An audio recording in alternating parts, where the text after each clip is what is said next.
कांग्रेस सांसद डॉक्टर जावेद आजाद ने सरकारी विभागों में रिक्त पदों को लेकर केंद्र सरकार को घेरा। कहा, कांग्रेस की सरकार बनी तो 30 लाख रिक्त पदों को भरने का किया जाएगा काम। कांग्रेस सांसद डॉक्टर जावेद आजाद ने शनिवार को पत्रकार वार्ता कर केंद्र सरकार पर जमकर निशाना साधा।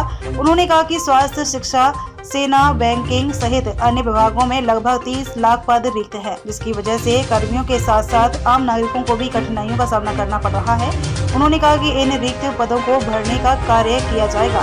साथ ही स्नातक पास युवाओं को ट्रेनिंग दी जाएगी और सालाना 1 लाख रुपया दिया जाएगा। वहीं उन्होंने पेपर लीक मामले को भी लेकर सरकार को घेरा और कहा कि इससे हजारों करोड़ों रुपए का नुकसान के साथ साथ युवाओं को मानसिक परेशानी झेलनी पड़ती है। उन्होंने कहा कि कांग्रेस की सरकार बनेगी तो पेपर लीक को लेकर ठोस कदम उठाया जाएगा। वहीं उन्होंने कहा कि मुल्क को बचाना है, झूठ और फरेब की सरकार को हटाना होगा और राहुल गांधी की बातों पर भरोसा करना होगा। पत्रकार वार्ता में जिला अध्यक्ष इमाम अली उर्फ चिंटू सहित अन्य लोग मौजूद थे। किशनगंज से अब्दुल करीम की रिपोर्ट। भारतीय भरोसा, आपको जान के ताजुब होगा कि सेंट्रल जो गवर्नमेंट है इसमें लगभग 30 लाख पोस्ट अभी खाली है। मैं पढ़ के बताना चाहता हूँ कि 30 लाख पोस्ट खाली रहते हुए आदरणीय मोदी जी सरकार कैसे चलाते हैं, क्योंकि सरकार चल नहीं रही है। वो एक आदमी, एक ऑफिस और एक संविधान और एक मुल्क और एक भाषा और एक खान पान, उसी पे उनका अभी तक फोकस रहा है। मैं ये बताना चाह रहा हूँ कि सेंट्रल मिनिस्ट्रीज डिपार्टमेंट में और पब्लिक सेक्टर बैंक में, सेंट्रल मिनिस्ट्रीज और डिपार्टमेंट में 9,10,153 वैकेंसीज है। अब बताइए इतनी वैकेंसीज में क्या सरकार काम कर रही होगी। दूसरा, जो पब्लिक सेक्टर बैंक्स है उसमें लगभग 2 लाख वैकेंसीज है। इसीलिए बैंक वाले भी परेशान रहते हैं और पब्लिक तो और परेशान रहती है, क्योंकि भाई आफ्टर ऑल 2 लाख लोगों की कमी की वजह से कितनी दिक्कत होती होगी। जो कर्मचारी है उनको भी और आवाम को तो हम लोग को जानते ही हैं, हम लोग सब लोग कितने परेशान रहते हैं। हेल्थ पर्सनल जिसमें डॉक्टर्स है, नर्सेज है, 1,68,480 हेल्थ सर्विसेज में जो सरकारी नौकरियां हैं सेंट्रल गवर्नमेंट की, ये वैकेंट हैं। आंगनबाड़ी का 1,76,057 आंगनबाड़ी की वैकेंसी है। प्राइमरी एजुकेशन में सेंट्रल और नवोदय विद्यालय, जिसको हम अपने सोसाइटी का सबसे बेहतरीन स्कूल मानते हैं और सभी हम लोग चाहते हैं कि भाई हमारा बच्चा या तो सेंट्रल स्कूल में दाखिला हो जाए या नवोदय में दाखिला हो जाए, वहाँ पे 16,329 पद रिक्त है। अब बताइए क्या हमारे बच्चे पढ़ पाएंगे। प्राइमरी स्कूल जो स्टेट्स में है 8,37,592 वैकेंसीज है। तो ये किधर ले जा रहे हैं आदरणीय प्रधानमंत्री जी हमारे मुल्क को, हमारे भविष्य को कहाँ ले जा रहे हैं? अंधकार में ले जा रहे हैं। सेंट्रल स्कूल्स में 18,647, IIT, IIM, NIT में 16,687। ये IIT, IIM के पढ़े छात्र जो है आज दुनिया की सबसे बड़ी बड़ी कंपनीज चला रहे हैं और अब इन्होंने स्थिति ये कर दी कि लगभग 17,000 वैकेंसीज है। तो किस तरह के बच्चे निकलेंगे? उस्ताद ही नहीं रहेगा तो टीचर के क्या, स्टूडेंट का क्या क्वालिटी होगा। और जो अदर सेंट्रल एजुकेशनल इंस्टीट्यूशंस है हायर एजुकेशन के, उसमें 1,662 वैकेंसीज है। और दूसरा जो सबसे चौंकाने वाली बात है, आम इंडियन आर्मी में 1,07,505 वैकेंसीज है। तो हमारी सरहदें कैसे महफूज रहेंगी? और महफूज है भी नहीं मोदी जी के राज में। आप जानते हैं, आप ही लोग के साथियों ने बताया कि हजारों माइल जो है लद्दाख का जमीन चाइना ने कब्जा कर लिया। अब आप बताइए 1,07,000 अगर हमारे फौजी नहीं होंगे तो बाकी क्या करेंगे? अरुणाचल में ज़मीन हमारी हथिया ली गई। हम नहीं कह रहे हैं, ये बीजेपी के जो अरुणाचल के सांसद हैं, दो मर्तबा पार्लियामेंट में फ्लोर ऑफ द हाउस पे उन्होंने कहा, और शर्म आती है मुझे कि हमारे प्रधानमंत्री से जब पूछा गया, तो आपको याद होगा, आप लोगों ने भी दिखाया कि ना कोई घुसा है, ना हमारे ज़मीन पे कब्जा है, तो क्या आपके जो एमपी हैं अरुणाचल से वो झूठ बोल रहे थे दो मर्तबा? जो आपकी मीटिंग चल रही है चाइना से कि डिसएंगेज किया जाए, वो झूठा है? क्या ये सही नहीं है कि एक बहुत बड़ा शहीदों का स्मारक जिस पे हम फख्र करते थे, वो बफर जोन में डाल दिया गया? कल तक हम वहाँ पे पिलग्रिमेज की तरह, जो फौजी लोग थे वहाँ पे वो श्रद्धांजलि देने जाया करते थे, वो कब्जे में है चाइना के। उसी तरह 91,929 और स्टेट पुलिस में 5,31,737 पोस्ट वेकेंट है।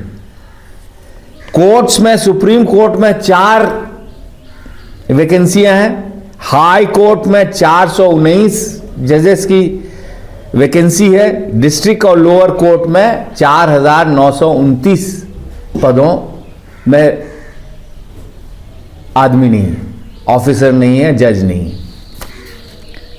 तो ये कुल लगभग 30 लाख वैकेंसीज हैं जो हमारे नेता श्री राहुल गांधी ने ये भरोसा दिया है, ये बताया है कि हमारी हुकूमत बनते ही इस पे पहल होगा और इसको जल्द से जल्द टाइमलाइन में इसको भरा जाएगा।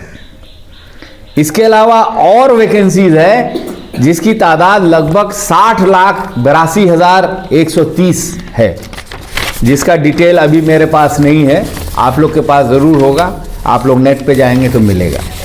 तो ये सबसे पहला जो हम लोग का घोषणा है वो ये है कि सबसे पहले ये 30 लाख जॉब जो वेकेंट है इसको हम लोग भरेंगे। उसमें शुरुआत करेंगे जो सेंट्रल मिनिस्ट्रीज़ का है, जो 10 लाख वैकेंसीज हैं उसको भरेंगे, क्योंकि मिनिस्ट्रीज़ अगर अंडर स्टाफ रहेंगी तो मिनिस्ट्रीज़ काम नहीं करेंगी, और मिनिस्ट्रीज़ काम नहीं कर पाएगी तो डेवलपमेंट नहीं हो पाएगा, जो हो रहा है आप देख रहे हैं मोदी जी के सरकार में। इसके अलावा पहली नौकरी पक्की, जो हमारे ग्रेजुएट हैं उसको ट्रेनिंग के लिए भेजा जाएगा। जितने इंडस्ट्रीज़ हैं हमारे हिंदुस्तान में, अप्रेंटिस से बोलते हैं उसको, वहाँ पे ट्रेनिंग होगा और उनको लगभग 1 लाख रुपया सालाना मिलेगा। इसके अलावा पेपर लीक का मुद्दा जो है वो बहुत अहम है। मेरे ख्याल से यहाँ पे जो हम लोग हैं, हमारे भी रिश्तेदार लोग हैं कई जो परेशान हुए होंगे। एक एग्जाम्पल देना चाहता हूँ कि पिछले 5 सालों में 41 पेपर लीक केसेस का मसला आया, और एक उदाहरण है यूपी का। यूपी पुलिस कांस्टेबल का एग्जाम में 60,244 पदों के लिए 48 लाख युवाओं ने भरा, हमारे बच्चों ने भरा। उसकी फीस कितनी थी? 400 प्रति बच्चा। ये लगभग कितना होता है? 200 करोड़ ये फीस में गया। उसके बाद उनका टाइम ज़ाया गया, उसके बाद उनके एग्ज़ाम सेंटर में जाने और आने में और जो वक्त गया उसका खामियाजा अगर जोड़े तो हज़ारों करोड़ में फाइनेंशियल नुकसान हुआ। और बच्चों की भविष्य, बच्चों के जो साइकोलॉजिकल जो परेशानी है उसके अंदाज़ा लगाना मुश्किल है। तो इस तरह की केसेस, हमारी ये घोषणा है कि इस तरह के केसेस आइंदा ना हो, ताकि हमारे बच्चों को इस तरह का जो परेशानी है, इस तरह का जो नुकसान है, ये आइंदा ना हो सके। युवा रोशनी का एक योजना करते हैं या दुकानों में काम करते हैं, उन्होंने फैसला किया है कि जिस तरह कर्नाटका में 2 लाख लाइफ इंश्योरेंस और 2 लाख एक्सीडेंट इंश्योरेंस, तेलंगाना में 5 लाख एक्सीडेंट इंश्योरेंस और 10 लाख हेल्थ इंश्योरेंस के तहत उनको भी इस तरह का सुविधा मिलेगा। तो ये कुछ योजना है जो मैं आपके माध्यम से पब्लिक तक रखना चाहता हूं, और मैं ये बताना चाहता हूं कि कांग्रेस जब जब जो वादा करती है वो पूरा करती है। मैं उदाहरण देना चाहता हूं, अभी कुछ महीने पहले कर्नाटका में हम लोगों ने वादा किया कि 200 यूनिट बिजली हम माफ करेंगे। हमने किया, पहले 100 दिन में किया। हमने कहा कि हर महिला जो हेड ऑफ द फैमिली है उसको 2000 रुपया प्रति माह देंगे। हमने देना शुरू किया है और मिल रहा है। हमने पूरा किया अपना वादा। हमने कहा कि औरतें, बच्चियां जो स्कूल जाती हैं या काम पे जाती हैं या और किसी वजह से बस का ट्रांसपोर्टेशन का इस्तेमाल करती है, उनको भाड़ा नहीं लगेगा। ये हमने किया वादा और हमने पूरा किया। ग्रेजुएट को हमने 3000 रुपया प्रति महीने का वादा किया, वो हमने पूरा किया। जो डिप्लोमा होल्डर है उनको 1500 रुपये हमने वादा किया, हमने पूरा किया। उसी तरह तेलंगाना में भी हमने कुछ महीने पहले आपने देखा होगा, हमने जो वादा किया हमने पूरा किया। और वही मोदी जी का हम बता देते हैं, आपको याद होगा 15 लाख अभी तक हम खाता, और हमारे तरह बहुत लोग ऐसे, करोड़ों लोग ऐसे हैं कि बीच बीच में खाता देखते होंगे 15 लाख आया कि नहीं आया। आपको याद दिलाना चाहता हूं कि 2 करोड़ सालाना नौकरियों का वादा किया था। आप नई नौकरियां क्या देंगे? आप तो 60 लाख नौकरियां खा गए। आप तो सेंट्रल जो एजेंसीज हैं, मिनिस्ट्रीज हैं, उसमें आपके 10 लाख नौकरियां आप जो है उसको नहीं भर पाए। आपने वादा किया 100 स्मार्ट सिटी, आप बताइए कहां पे स्मार्ट सिटी? आपने वादा किया बुलेट ट्रेन चलाएंगे, कहां है बुलेट ट्रेन भाई? आपने वादा किया कि किसानों का आमदनी दुगुना हो जाएगा, आपने तो खर्चा जो है 5 गुना कर दिया। आमदनी तो दूर की बात है, किसान तो मजबूरी में खेती कर रहे हैं क्योंकि उनके पास और कोई रोजगार नहीं है। तो इसी तरह के झूठे वादे किए। अभी राजस्थान में, छत्तीसगढ़, मध्य प्रदेश में उन्होंने वादा किया कि जो हम गैस का कीमत है 450 रुपया कर देंगे। आप जाके पूछिए, जो रेट था वही रेट है। उन्होंने वादा किया कि 2.5 लाख जो है राजस्थान में वो नए जॉब्स क्रिएट करेंगे। 250 लोगों की जॉब्स नहीं हो पाई अभी तक। तो उनका वादा, उनकी गारंटी 100% हिंदुस्तान के लोग जानते हैं कि झूठ के अलावा, जुमला के अलावा और कुछ नहीं है। और कांग्रेस का जो जब वादा रहता है वो निभाती है।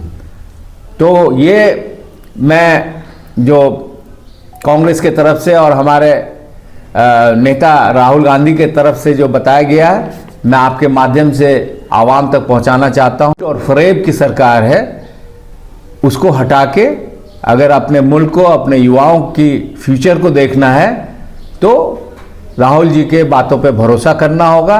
क्योंकि जो कांग्रेस पार्टी वादा करते, जो राहुल गांधी जी ने वादा किया, उन्होंने पूरा किया। बहुत बहुत शुक्रिया। जय हिंद।